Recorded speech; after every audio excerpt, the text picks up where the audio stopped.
نحمده ونصلي على رسوله الكريم اما بعد اعوذ بالله من الشيطان الرجيم بسم الله الرحمن الرحيم الحمد لله رب العالمين الرحمن الرحيم مالك يوم الدين إياك نعبد وإياك نستعين اهدنا الصراط المستقيم صراط الذين أنعمت عليهم غير المغضوب عليهم ولا الضالين اعوذ باللہ من الشیطان الرجیم قل هو اللہ احد اللہ الصمد لم یلد ولم یولد ولم یکن له کفوا احد صدق اللہ العلی العظیم۔ السلام علیکم۔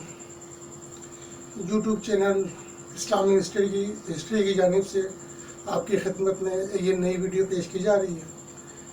اس ویڈیو کا عنوان ہے شان صحابہ کرام رضوان اللہ تعالیٰ علیہم اجمعین، اہل بیت یہ خاندان نبوی کی نظر میں۔ تو جو اہل بیت ہیں یہ خاندان نبی صلی اللہ علیہ وسلم کے جو افراد ہیں، انہوں نے جو صحابہ کرام کے بارے میں جو کچھ کہا ہے، ایک تو اس کے بارے میں، دوسرے جو قرآن و حدیث میں جو کچھ بیان کیا گیا ہے اس کے بارے میں انشاءاللہ تعالیٰ آپ کو اس ویڈیو میں بیان کریں گے۔ تو اس کو اسٹارٹ کرتے ہیں۔ تو صحابی، پہلے تھوڑی دیر تعریف لے رہے ہیں، ڈیفینیشن۔ صحابی اس خوش نصیب شخصیت کو کہتے ہیں کہ جس نے حالت ایمان میں اللہ کے آخری نبی صلی اللہ علیہ وسلم کو دیدار کیا یا صحبت پائی اور حالت ایمان ہی میں دنیا سے رخصت ہوا۔ حضرات صحابہ کرام علیہم الرضوان کے فضائل اور مناقب قرآن و حدیث میں بکثرت وارد ہوئے ہیں، اور ہمارا متفقہ عقیدہ ہے کہ تمام صحابہ کرام رضوان اللہ تعالیٰ علیہم اجمعین عادل ہیں، ان میں سے کوئی بھی فاسق نہیں ہے۔ لہٰذا ان حضرات پر کسی قسم کا طعن کرنا یا انہیں برے الفاظ سے یاد کرنا یا مظالم کے ذکر کی آڑ میں ان خدا ترس دین کی خاطر اپنا گھر بار مال اور دولت، بیوی بچوں اور والدین کو صرف اور صرف اللہ اور اس کے رسول صلی اللہ علیہ وسلم کی خاطر چھوڑنے والوں کو جھوٹی روایت کی بنا پر غاصب یا نعوذ باللہ قاتل کہنا یا سمجھنا یا اس کا ذکر کرنا قطعاً جائز نہیں ہے، اور ان عظیم ہستیوں سے بغض و عناد رکھنا اپنی ہی آخرت برباد کرنے کے مترادف ہے۔ اب ہم آپ کو قرآن کریم میں جو صورتیں اور آیات ہیں صحابہ کرام کے لیے، ان کا جس میں ذکر ہے، ان کا جو فضائل بیان کیے گئے ہیں، جو ان کو جنت کی بشارت دی گئی ہے، اس کے بارے میں ہم انشاءاللہ تعالیٰ ذکر کرتے ہیں۔ تو غزوہ احد کے دن جب مسلمانوں کو ہزیمت سے دوچار ہونا پڑا، اس وقت خبر ملی کہ کفار پھر سے حملہ آور ہونے والے ہیں، جبکہ مسلمان شکست خوردہ اور زخم آلود تھے۔ اس کے باوجود اس خبر کو سنتے ہی صحابہ کرام رضوان اللہ تعالیٰ علیہم کا ایمان بڑھ گیا، اور وہ غیرت ایمانی سے مغلوب ہو کر پھر لڑنے کے لیے تیار ہو گئے، اور کچھ ظاہری مسلمانوں نے اس وقت ساتھ دینے سے انکار کر دیا تھا۔ قرآن کریم نے اس منظر کو یوں بیان کیا ہے: اللہ کی یہ شان نہیں کہ وہ مومنوں کو اس حال میں چھوڑ دے جس پر تم ہو، یہاں تک کہ وہ انہیں ناپاک کو پاک سے الگ کر دے۔ سورہ آل عمران آیت 179۔ اس آیت میں اللہ پاک نے نبی کریم صلی اللہ علیہ وسلم کا ساتھ دینے والے تمام صحابہ کرام رضوان اللہ تعالیٰ علیہم اجمعین کو مومن و طیب فرمایا ہے، اور یہ 700 صحابہ کرام رضوان اللہ تعالیٰ علیہم اجمعین ہیں، اور ان میں چاروں خلفائے راشدین بھی شامل ہیں۔ سورۃ الانفال آیت 74۔ جو لوگ ایمان لائے اور ہجرت کی اور اللہ کی راہ میں جہاد کیا اور جنہوں نے پناہ دی اور مدد پہنچائی، یہی لوگ سچے مومن ہیں، ان کے لیے بخشش ہے اور عزت کی روزی۔ اس آیت میں مہاجرین اور انصار صحابہ کرام رضوان اللہ تعالیٰ علیہم اجمعین کے جنہوں نے ہجرت کی اور اللہ کی راہ میں جہاد کیا، انہی کو سچے مومن کہا گیا ہے، اور ان کو بخشش یعنی جنت کی بشارت دی گئی ہے۔ سورۃ التوبہ آیت 100۔ اس آیت میں بھی اللہ پاک نے صحابہ کرام رضوان اللہ تعالیٰ علیہم اجمعین کے لیے جنت کی بشارت دی ہے۔ ہر صحابی جنتی، اور سب میں اگلے پہلے مہاجر اور انصار اور جو بھلائی ان کے ساتھ ان کے پیرو ہوئے، اللہ ان سے راضی اور وہ اللہ سے راضی، اور ان کے لیے تیار کر رکھے باغ جن کے نیچے نہریں بہیں، ہمیشہ ہمیشہ ان میں رہیں، یہی بڑی کامیابی ہے۔ سورۃ الفتح آیت 29۔ اس آیت میں بھی صحابہ کرام رضوان اللہ تعالیٰ علیہم اجمعین کو جنت کی بشارت دیتے ہوئے بڑے اجر کا بھی وعدہ فرمایا ہے۔ محمد صلی اللہ علیہ وسلم اللہ کے رسول ہیں، اور جو لوگ آپ کے ساتھ ہیں وہ کافروں پر تو سخت ہیں مگر آپس میں رحم دل ہیں۔ تم جب دیکھو گے انہیں رکوع و سجود کرتے ہوئے اور اللہ کے فضل اور اس کی رضامندی کی تلاش کرتے ہوئے دیکھو گے۔ کثرت سجود کی وجہ سے ان کی پیشانیوں پر امتیازی نشان موجود ہے۔ ان کی یہی صفت توریت میں بیان ہوئی ہے اور یہی انجیل میں۔ جیسے ایک کھیتی ہو جس نے اپنی کوپل نکالی، پھر اسے مضبوط کیا، پھر وہ موٹی ہوئی اور اپنے تنے پر کھڑی ہو گئی، اس وقت وہ کسانوں کو خوش کرتی ہے تاکہ کافروں کو ان کی وجہ سے غصہ دلائے۔ اس گروہ کے لوگ جو ایمان لائے اور نیک عمل کیا، اللہ نے ان سے مغفرت اور بڑے اجر کا وعدہ فرمایا ہے۔ سورۃ الحجرات آیت 7۔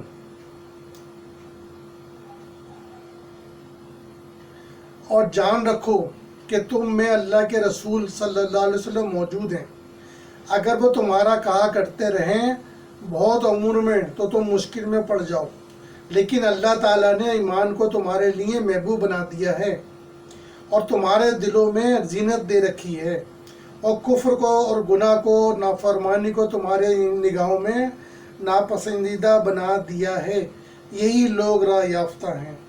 سورۃ الحدید آیت 10۔ تم میں برابر نہیں وہ جنہوں نے فتح مکہ سے قبل خرچ اور جہاد کیا، وہ مرتبے میں ان سے بڑے ہیں جنہوں نے بعد فتح کے خرچ اور جہاد کیا، اللہ ان سب سے اللہ جنت کا وعدہ فرما چکا، اور اللہ کو تمہارے کاموں کی خبر ہے۔ قرآن شریف کی صورتوں میں یہ وہ آیات تھیں جن میں صحابہ کرام رضوان اللہ تعالیٰ علیہم اجمعین کو جنت کی بشارت دی گئی کئی جگہ، اور ان کو کامیاب بخشے ہوئے قرار دیا گیا۔ تو ہم جب کہتے ہیں صحابی جنتی جنتی، تو اس کا مطلب وہ ہوتا ہے وہ صحابی جو حضور صلی اللہ علیہ وسلم کے ساتھ حالت ایمان میں شروع سے آخر تک رہے۔ وہ نہیں ہے کہ کسی ایک آدھ کی مثال دی جائے کہ فلاں بھی صحابی تھا، فلاں بھی صحابی تھا۔ تو صحابی ہے ہی وہ ہے جس نے حضور صلی اللہ علیہ وسلم کے احکامات پر، ارشادات پر، تعلیمات پر عمل کیا، وہ صحابی ہے نا۔ جو عمل ہی نہیں کرتا، جس میں اس پہ عمل ہی نہیں کیا، وہ صحابی تو نہیں ہے نا۔ ہم بھی نہیں کہتے کہ جو شخص ان باتوں پہ عمل نہیں کرتا تھا اس کو بھی صحابی کہتے ہیں، وہ صحابی نہیں ہے۔ لیکن ہاں یہ الگ بات ہے کہ اگر آپ چھانٹتے کسی اور وجہ سے، مقصد کچھ اور ہے، اور رکھتے ہیں اس بات پر ہے کہ یہ بھی صحابی ہے، تو پھر ظاہر بات ہے وہ ذاتی ان کی نہیں ہے صحابی کی، بلکہ ان کی ہے جو ان کو کسی اور طرف ظاہر کرنا چاہتے ہیں، یا ان کو ان کی آڑ لے کے دوسرے صحابہ کو نشانہ بنانا چاہتے ہیں، یہ وجہ ہے، اور کوئی بات نہیں ہے۔ ٹھیک ہے، تو صحابی تو ساری جنتی ہیں، جنہوں نے بھی حضور صلی اللہ علیہ وسلم کا ساتھ دیا، ان کے ساتھ رہے، اور بعض دفعہ کچھ غلطیاں ہوئیں تو قرآن شریف نے خود ہی ان کو اللہ تعالیٰ نے ہی معاف کر دیا۔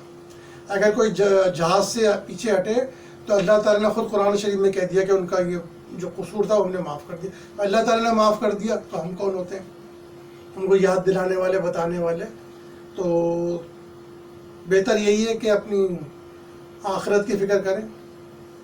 کوئی فائدہ اس سے ہے نہیں کہ صحابہ کے بارے میں ہم کچھ چیزیں نکالیں، ان کو غلط اور نعوذ باللہ کوئی گناہ گار یا اس طرح کا ثابت کریں۔ ان کو اللہ تعالیٰ نے قرآن شریف میں جنتی کا ہے اور بخشش کی ان کو بشارت دی ہے پہلی، تو کسی کے کہنے سے ان کی شان میں کوئی فرق نہیں پڑے گا۔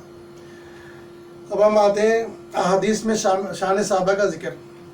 حضور صلی اللہ علیہ وسلم کا ارشاد ہے کہ میرے صحابہ رضی اللہ تعالیٰ عنہ کے معاملے میں میرا لحاظ کرنا، کیونکہ وہ میری امت کے بہترین لوگ ہیں۔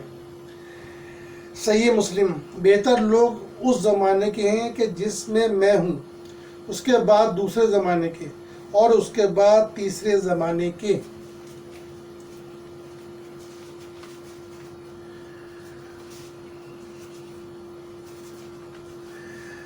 حضور صلی اللہ علیہ وسلم کا ارشاد ہے کہ اس اس مسلمان کو جہنم کی آگ نہیں چھوئے گی جس نے میرے صحابی کی زیارت کا شرف حاصل کیا ہو۔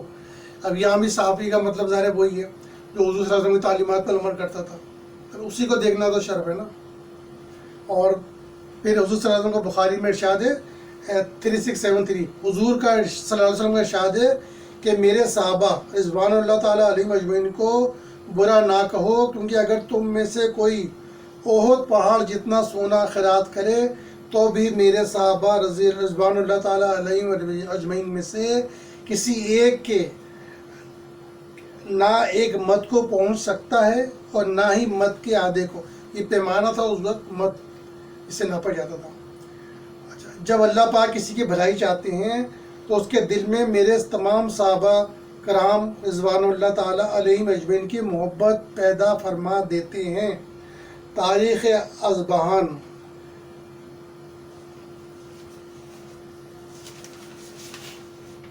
جو میرے صحابہ کرام رضوان اللہ تعالیٰ علیہم اجمعین کو برا کہے اس پر اللہ کی لعنت، اور جو ان کی عزت کی حفاظت کرے میں قیامت کے دن اس کی حفاظت کروں گا۔ ابن عساکر۔ میرے تمام صحابہ میں خیر یعنی بھلائی ہے۔ ابن عساکر۔ میرے صحابہ رضوان اللہ تعالیٰ علیہم اجمعین کے معاملے میں اللہ سے ڈرو، میرے صحابہ کے بارے میں اللہ سے ڈرو، میرے بعد ان کو طعن و تشنیع کا نشانہ نہ بنا لینا۔ پس جس شخص نے ان سے محبت کی تو اس نے میری محبت کی وجہ سے ان سے محبت کی، اور جس نے ان سے بغض رکھا تو اس نے میرے بغض کے سبب ان سے بغض رکھا، اور جس نے انہیں ایذا پہنچائی تو اس نے ضرور مجھے ایذا پہنچائی، اور جس نے مجھے ایذا پہنچائی تو ضرور اس نے اللہ پاک کو ایذا پہنچائی، تو جس نے اللہ پاک کو ایذا پہنچائی قریب ہے کہ اللہ پاک اس کی پکڑ فرمائیں گے۔ ترمذی۔ جب تم لوگوں کو دیکھو کہ میرے صحابہ کرام کو برا کہتے ہیں تو کہو اللہ پاک کی لعنت ہو تمہارے شر پر۔ ترمذی۔ حضرت بریدہ رضی اللہ تعالیٰ عنہ سے مروی ہے کہ رسول اللہ صلی اللہ علیہ وسلم نے فرمایا کہ میرا کوئی بھی صحابی جہاں بھی فوت ہوگا تو قیامت کے دن لوگوں کے لیے وہ قائد اور نور بن کر اٹھے گا۔ جامع ترمذی۔ امام احمد بن حنبل رحمۃ اللہ علیہ نے کہا، ابو الحسن، جب تم کسی شخص کو صحابہ کرام کا تذکرہ برے انداز میں کرتے دیکھو تو اس کے مسلمان ہونے پر شک کرو۔ البدائیہ والنہائیہ۔ ارشاد نبوی ہے، اس امت کے نبی صلی اللہ علیہ وسلم کے بعد اس کے بہترین لوگ ابو بکر عمر ہے۔ مسند احمد۔ ارشاد نبوی، میرے بعد آنے والے دو لوگوں ابو بکر اور عمر کی اقتداء اور پیروی کرو۔ ترمذی۔ ابن ماجہ۔ مسند احمد۔ نبی کریم صلی اللہ علیہ وسلم نے فرمایا، اگر لوگ ابو بکر عمر کی اطاعت کریں گے تو رشد و ہدایت پر رہیں گے۔ ارشاد نبی ہے کہ مجھے کسی مال نے اتنا نفع نہ پہنچایا جتنا ابو بکر کے مال نے پہنچایا، رضی اللہ تعالیٰ عنہ۔ حضور صلی اللہ علیہ وسلم کا حضرت عمر فاروق رضی اللہ تعالیٰ عنہ کے بارے میں ارشاد ہے، شیطان تمہیں جس راستے آتا ہوا ملتا ہے وہ اس تیرے راستے کو چھوڑ کر دوسرے راستے میں بھاگ جاتا ہے۔ بخاری۔ ترمذی نے عبد الرحمن بن خباب سے روایت کی ہے کہ ایک دن حضور صلی اللہ علیہ وسلم کی خدمت اقدس میں حاضر ہوا۔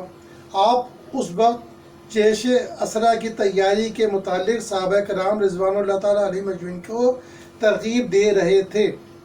حضرت عثمان بن عفان رضی اللہ تعالیٰ عنہ نے عرض کیا، یا رسول اللہ، میں اپنے ذمہ 100 اونٹ ماہ پالن اور سامان کے لیتا ہوں۔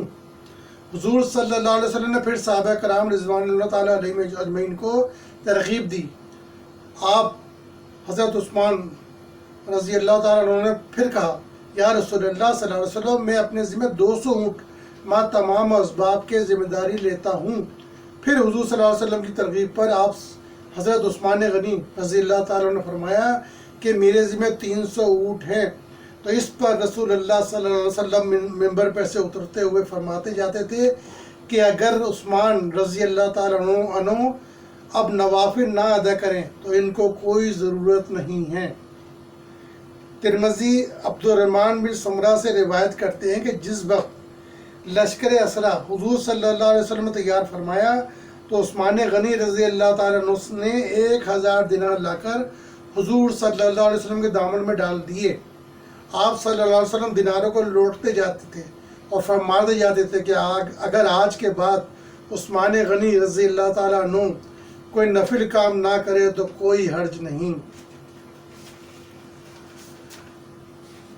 ترمذی حضرت انس رضی اللہ تعالیٰ عنہ سے روایت کرتے ہیں کہ جب بیعت رضوان ہوئی تو حضرت عثمان رضی اللہ تعالیٰ عنہ رسول اللہ صلی اللہ علیہ وسلم کی طرف سے مکہ معظمہ میں ایلچی بن کر گئے تھے۔ یہاں لوگوں نے حضور صلی اللہ علیہ وسلم سے بیعت کی۔ حضور صلی اللہ علیہ وسلم نے فرمایا کہ عثمان رضی اللہ تعالیٰ عنہ اللہ اس کے رسول صلی اللہ علیہ وسلم کے کام سے گئے ہوئے ہیں، ان کی طرف سے اپنے ہاتھ پر دوسرے ہاتھ کی بیعت کرتا ہوں۔ چنانچہ آپ نے حضرت عثمان غنی رضی اللہ تعالیٰ عنہ کی طرف سے ایک ہاتھ دوسرے ہاتھ کے اوپر رکھ کر بیعت کی۔ یہ حضرت عثمان رضی اللہ تعالیٰ عنہ کی کتنی بڑی فضیلت تھی۔ حاکم نے حضرت ابو ہریرہ رضی اللہ تعالیٰ عنہ سے روایت کی ہے کہ حضرت عثمان غنی رضی اللہ تعالیٰ عنہ نے 2 مرتبہ جنت خریدی، ایک مرتبہ روما کے کنویں کھودنے میں اور دوسری مرتبہ لشکر اسرا تیار کرنے میں۔ نیز ابو ہریرہ ہی روایت کرتے ہیں کہ نبی صلی اللہ علیہ وسلم نے فرمایا کہ میرے اصحاب میں مجھ سے عادت میں بہت مشابہ عثمان غنی رضی اللہ تعالیٰ عنہ ہیں۔ بخاری و مسلم میں سعد بن ابی وقاص سے روایت ہے کہ جب رسول اللہ صلی اللہ علیہ وسلم نے غزوہ تبوک میں حضرت علی کرم اللہ وجہ کو مدینے میں رہنے کا حکم دیا تو آپ نے عرض کیا، یا رسول اللہ صلی اللہ علیہ وسلم کیا آپ مجھے یہاں عورتوں بچوں میں چھوڑ جاتے ہیں؟ آپ نے فرمایا، کیا تم اس بات سے راضی نہیں ہو کہ اس طرح چھوڑے جاتا ہوں جیسے موسیٰ علیہ السلام حضرت ہارون علیہ السلام کو چھوڑ کر گئے تھے؟ فرق اتنا ہے کہ میرے بعد کوئی نبی نہیں ہے۔ ترمذی نے ابو سریہ اور زید بن ارقم سے روایت کی ہے کہ رسول اللہ صلی اللہ علیہ وسلم نے ارشاد فرمایا، جن کا میں محبوب ہوں اس کے علی بھی محبوب ہیں۔ ترمذی اور نسائی اور ابن ماجہ نے جیشی بن جنادہ سے روایت کی ہے کہ رسول اللہ صلی اللہ علیہ وسلم نے فرمایا کہ علی مجھ سے اور میں علی سے ہوں۔ ترمذی نے ابن عمر رضی اللہ تعالیٰ عنہ سے روایت کی ہے کہ جب رسول اللہ صلی اللہ علیہ وسلم نے صحابہ کے آپس میں مباحثات یعنی بھائی چارہ کرایا تو حضرت علی رضی اللہ تعالیٰ عنہ روتے ہوئے تشریف لائے اور کہا کہ یا رسول اللہ، تمام صحابہ رضوان اللہ تعالیٰ علیہم کے درمیان مباحثات کرائی مگر میں یوں ہی رہ گیا۔ رسول صلی اللہ علیہ وسلم نے فرمایا کہ تم دنیا اور آخرت میں میرے بھائی ہو۔ حضرت عائشہ صدیقہ رضی اللہ تعالیٰ عنہ سے مروی ہے کہ حضرت علی کرم اللہ وجہ سے زیادہ کوئی شخص سنت کا جاننے والا نہیں ہے۔ حضرت علی کرم اللہ وجہ سے روایت ہے کہ مجھے رسول اللہ صلی اللہ علیہ وسلم بلا کر ارشاد فرمایا کہ تیری حضرت عیسیٰ علیہ السلام کی اسی مثال ہے کہ یہود نے ان سے یہاں تک بغض کیا کہ ان کی ماں تک کو بہتان لگا دیا، اور نصرہ نے ان سے اتنی محبت کی کہ جتنی عزت کے وہ لائق نہ تھے وہاں تک پہنچا دیا۔ یاد رکھو، انسان کو 2 چیزیں ہلاک کر دیتی ہیں، ایک تو اتنی محبت کہ محبوب میں وہ باتیں سمجھنے لگے جو اس میں نہ ہوں، دوسری اس درجے کا بغض کہ برا کہتے کہتے تہمت تک لگا دے۔ طبرانی نے اوسط اور صغیر میں سلمہ رضی اللہ تعالیٰ عنہ سے روایت کی کہ میں نے رسول اللہ صلی اللہ علیہ وسلم کو فرماتے سنا ہے کہ علی کرم اللہ وجہ قرآن کے ساتھ تھے اور قرآن علی کرم اللہ وجہ کے ساتھ ہے، اور یہ دونوں مجھ سے جدا ہونے کے بعد حوض کوثر پر آ ملیں گے۔ تو یہ آج کا ہماری ویڈیو تھی شان صحابہ کرام رضوان اللہ تعالیٰ علیہم کے بارے میں، جس میں قرآن شریف کے صورتوں، آیات اور احادیث کے ذریعے ان کی شان بیان کی گئی، ان کے مناقب بیان کیے گئے۔ ایک دفعہ پھر کہنا چاہوں گا کہ صحابہ سے مراد وہی ہیں جنہوں نے حضور صلی اللہ علیہ وسلم کو دیکھا اور آپ کی جو بھی تعلیمات تھیں ان پر آپ عمل کیا، ایمان کی حالت میں دیکھا، ان پر عمل بھی کیا، وہی صحابہ ہیں۔ اور انہیں کو ہم لوگ صحابہ کہتے ہیں، اور صحابہ کے بارے میں اللہ تعالیٰ نے خود قرآن شریف کی آیت میں جنتی ہونے کی بشارت دی ہے۔ انشاءاللہ تعالیٰ یہ اسلامی ہسٹری چینل سے اسی قسم کی ویڈیو دیکھنے کے لیے لائک کریں، سبسکرائب کریں۔ انشاءاللہ تعالیٰ آئندہ بھی آپ کو اسی طرح کی اتحاد کی ویڈیو پیش کی جاتی رہیں گی۔ والسلام علیکم ورحمۃ اللہ وبرکاتہ۔